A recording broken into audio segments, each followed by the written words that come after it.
Je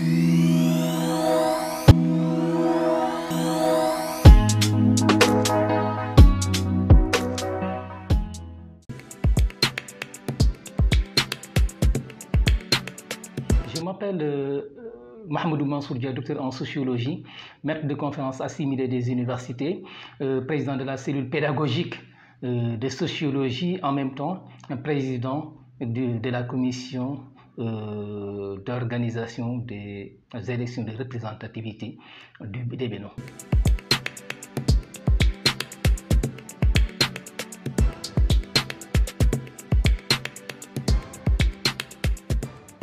Je voudrais commencer par revenir sur le but de cette commission, la commission d'organisation des élections de représentativité des étudiants.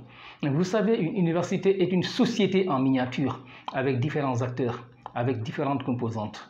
Nous avons bien évidemment des étudiants, nous avons des enseignants, nous avons les parts et nous avons le top management. C'est le recteur, c'est le coordonnateur avec son équipe, la coordination ou bien les rectorats.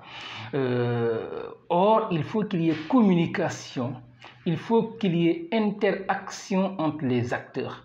Or, cela ne peut se faire que si chaque acteur, chaque composante a une sorte de délégué, parce que tout le monde ne peut pas se parler. Il faut que des délégués puissent parler au nom d'une composante, c'est-à-dire des enseignants qui sont des délégués qui représentent les enseignants, des délégués qui représentent les PARS, des délégués qui représentent l'amicale des étudiants. Ça, c'est d'une importance capitale dans une université. Mais aussi, il faut savoir qu'il y a des organes d'assurance qualité dans les universités. Nous avons, ici à l'US, nous avons la SIAC, la cellule d'assurance qualité. Nous avons au Sénégal l'ANAQ-Sup, qui s'occupe de l'assurance qualité sur le plan national. Sur le plan africain, nous avons le CAMES. C'est pour vous dire qu'il y a un droit de regard des autres acteurs sur ce que nous faisons ici à l'interne. C'est dans ce sens-là qu'il faut qu'il y ait davantage de la transparence dans l'organisation de chaque élection, qu'il s'agisse des élections pour les étudiants, pour les enseignants et pour les personnes. C'est dans ce sens que nous sommes en train de préparer l'organisation des délégués pour les étudiants.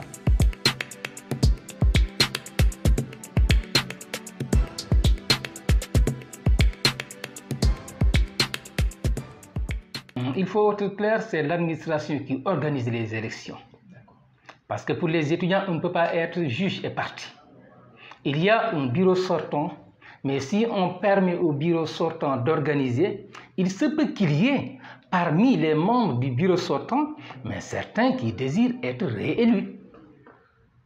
Et ce qui fait qu'on ne peut pas permettre que ces étudiants-là puissent organiser. Donc l'organisation des élections est sous la responsabilité entière de l'administration. Seulement, à un moment, chaque liste aura des délégués et ces délégués-là vont contribuer à la supervision des élections. Mais je précise, les élections sont organisées par l'administration.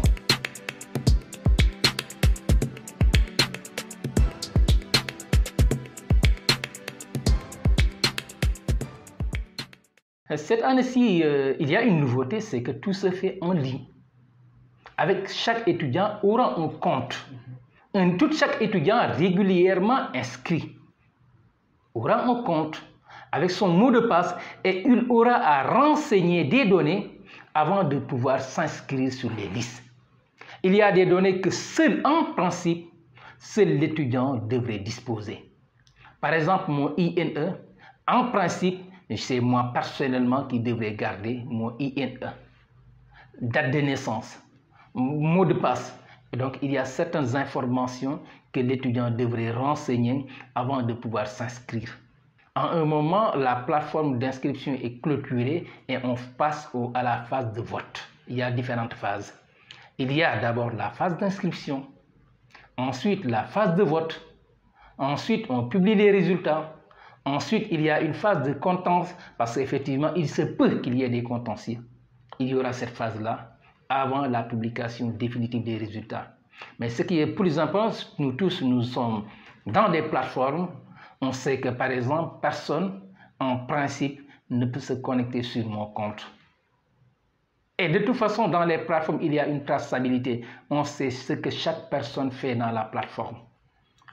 Vous êtes à la filière de sociologie, mais je peux savoir en 2021 toutes les activités que vous avez eu à faire dans la plateforme. C'est ce qui veut dire qu'il y a une traçabilité. Or, on ne peut pas avoir cela dans les votes en présentiel. Et tout le processus de vote ne peut pas excéder 3 minutes. Tout le processus d'inscription ne peut pas excéder 3 minutes. Et nous avons paramétré de telle sorte que l'étudiant avec son INE ne peut accéder à la forme, ne peut voter qu'une seule fois, ne peut s'inscrire qu'une seule fois. Donc ça a été paramétré. Déjà, si je m'inscris, si je veux me connecter, ça apparaît déjà inscrit. C'est-à-dire que je ne peux pas m'inscrire 2 fois, je ne peux pas voter 2 fois. Et aussi, dans le système de paramétrage, après inscription, il y a un message de confirmation qui est envoyé au mail de l'étudiant. Or, en principe, le mail est personnel. Ce qui veut dire que personne ne peut voter à la place de l'autre. Et il faut que je me connecte dans mon mail pour confirmer cela. Pareillement pour l'inscription. Pour l'inscription, il y a un code de confirmation de 6 chiffres qui est envoyé à l'étudiant. L'étudiant renseigne le code pour pouvoir confirmer son inscription. Pour pouvoir confirmer son vote. Voilà.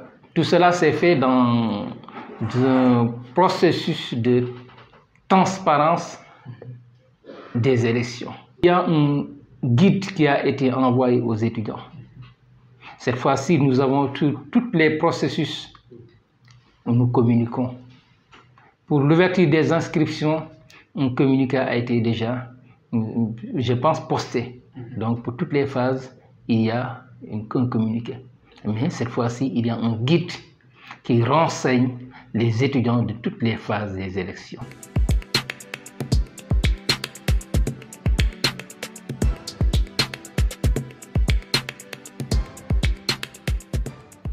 En ce niveau-là, il faut que je fasse une précision. Nous, en tant que commission d'organisation des élections, nous devons avoir une posture. Et c'est la posture de neutralité. Nous ne votons pas. Ce sont les étudiants qui votent. On ne peut pas avoir parti pris. L'essentiel, c'est un conseil que je donne à tout le monde. Il faut avoir la conscience tranquille. Et il faut essayer, parce que aussi il y a une dose de subjectivité. Choisir, il y a une dose de subjectivité. Ce que je demande à tout un chacun, c'est de voter pour un candidat qu'il juge être crédible. Je remercie l'Actu ENO de cette initiative qui consiste à vulgariser les informations dans les ENO et au sein de l'UVS. On sait qu'à l'UVS, tout le problème au début, c'est qu'on ne communiquait pas assez. On ne connaissait pas assez l'UVS. Si aujourd'hui nous avons des ambassadeurs, nous avons des délégués qui parlent partout au nom de l'UVS, qui font connaître l'UVS sur le plan national et international, on ne peut que les encourager, que les féliciter. Je vous encourage, je vous félicite.